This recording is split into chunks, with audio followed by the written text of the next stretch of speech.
चंद्रपूर जिल्हा प्रशासनाने शासनाच्या अधिसूचनेची 4 वर्षापासून अंमलबजावणी न केल्याने मागील 40 वर्षापासूनची डोणी वासियांना अडचणीचा सामना आजही करावा लागत आहे। जिल्हाधिकाऱ्यांनी तातडीने याबाबत निर्णय घेऊन डोणी गावांचे सर्व महसुली दस्तऐवजासह सर्व योजनांचा लाभ मोल तालुक्यातून द्यावा अशी मागणी डोणी गावातील गावकऱ्यांनी आणि श्रमिक एल्गारच्या ॲडव्होकेट पारोमिता गोस्वामी यांनी केली।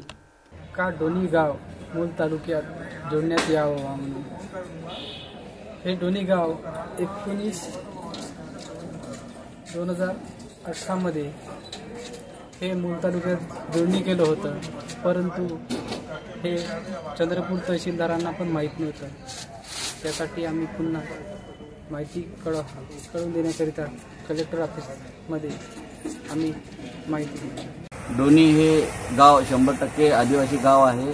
ते ताडोबाला लागून आहे आणि हे गाव चंद्रपूर तालुक्यात जोडले असल्यामुळे डोणीवासियांना चंद्रपूरमध्ये येऊन त्यांचे प्रशासकीय कामं करणे अत्यंत अडचणीचे होते। त्यांचे आधार कार्ड असेल, रेशन कार्ड असेल किंवा निराधारच्या योजना असेल, जमिनीचे पट्टे असेल, कोणत्याही योजना ते घेऊ शकत नव्हते।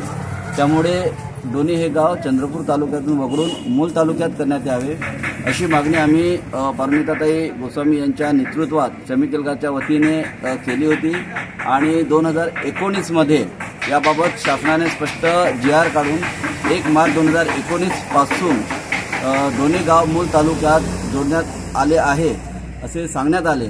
मात्र प्रशासकीय पातळीवर कोणतीही माहिती नव्हती। मूलचे तहसीलदारांना माहिती नाही, जिल्हाधिकाऱ्यांना माहिती नाही, चंद्रपूरच्या तहसीलदारांना माहिती नाही आणि त्यामुळे डोणीवासियांची जी अडचण आहे ती अजूनही कायम होती।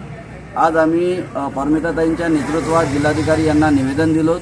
त्यांनी आश्वस्त केले की आम्हाला माहिती नव्हती आणि 2 आठवड्यामध्ये संपूर्ण रेकॉर्ड हे मूल तालुक्यात येतील आणि मूल तालुक्यामधून यापुढे डोणी गावचं काम सुरू होईल।